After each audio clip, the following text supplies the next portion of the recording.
Et si je te disais que ta différence était en réalité ton plus grand atout? On pense souvent que pour être validé par les autres, pour être aimé, pour être apprécié de tout le monde, il faut qu'on rentre dans un moule. Il faut qu'on ait les mêmes centres d'intérêt, qu'on ait une vie qui soit assez similaire, qu'on aime les mêmes choses, qu'on pense la même chose. En tout cas, c'est ce que je pensais pendant très longtemps. J'avais tellement peur d'être rejetée par les autres que je me disais dans mon discours, il faut pas que je me positionne trop. Il faut pas que je leur donne une raison de me rejeter, de penser que je suis bizarre, de penser que je suis pas comme eux. Je pensais qu'en faisant ça, je leur donnais pas de raison du coup de ne pas m'aimer. Qu'en rentrant dans leur standard, j'allais être validée, qu'ils allaient m'aimer pour ça. Alors j'adaptais toujours mon discours. Je disais, tu sais, des banalités qui me permettaient de pouvoir nuancer en fonction de comment la personne réagissait en face. Et en réalité, c'est pas tellement la critique, le jugement ou le rejet des autres dont on a peur, mais c'est les conséquences, c'est les émotions qu'on va vivre quand on va être critiqué par quelqu'un, quand on va être jugé, quand on va perdre une amitié. On a tellement peur de ressentir ce mal-être, toutes les émotions associées à la critique, au rejet, qu'on va éviter de les vivre et donc on va s'adapter. Alors on agit comme ça, certes pour se protéger nous, pour protéger nos relations,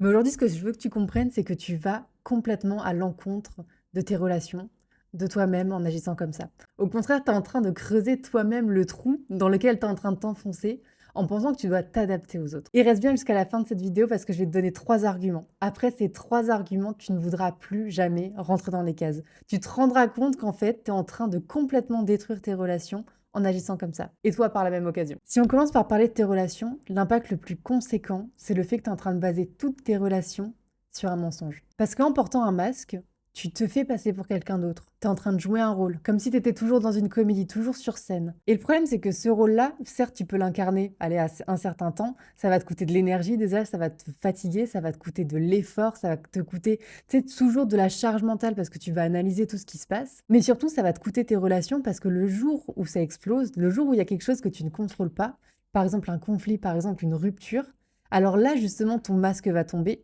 et la personne qui sera en face de toi se dira, mais qui est-elle? Je ne la connais pas.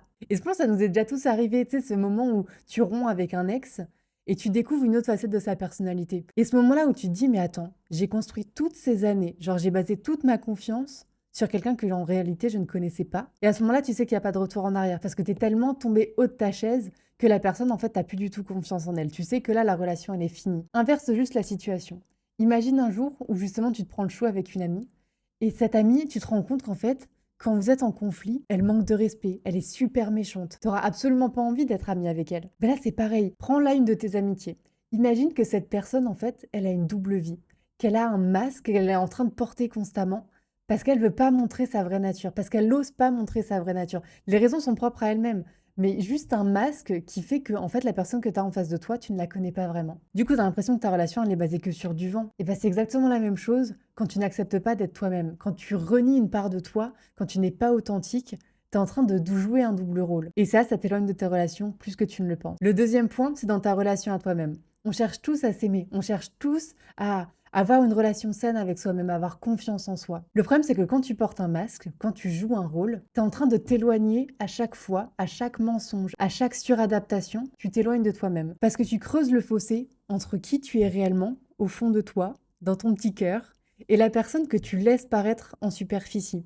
La personne qui porte un masque, qui joue un rôle. Et donc à chaque fois que tu t'adaptes, que tu adaptes ta manière de penser, tes comportements, tu creuses ce trou, tu te renies d'autant plus, et c'est d'autant plus compliqué du coup de s'accepter soi-même et de s'aimer pour qui l'on est. Au point où tu peux en venir à carrément ne plus te connaître, à te dire mais j'incarne ce rôle depuis tellement longtemps, qu'est-ce que j'aime en réalité? Est-ce que je suis capable de vivre toute seule? Est-ce que je suis capable de prendre une décision? Dans quelle direction est-ce que j'ai envie d'aller? Alors tu te feras le plus beau des cadeaux en restant aligné avec ton discours intérieur, en disant exactement ce que tu penses. Et le troisième point, c'est que c'est hyper égoïste de ta part. Parce qu'on cherche tous à s'entourer de relations qui nous épanouissent. Et pour ça, on a besoin de connaître les personnes qui sont en face de nous. On a besoin de savoir chez qui on peut venir chercher les deep conversations, ces moments d'introspection, chez qui on peut venir plutôt se confier, les personnes avec lesquelles on va juste sortir parce qu'on a besoin de rigoler. On trouve dans chacune de nos relations une manière de s'épanouir et de grandir. Sauf que toi, en cachant une partie de qui tu empêches la personne en face de savoir ce qu'elle peut venir rechercher chez toi. Imagine que ça fait des années qu'elle a envie de se lancer dans un projet ou dans l'entrepreneuriat. Et imagine que toi, ta partie d'ambition, c'est exactement ce qui lui manque.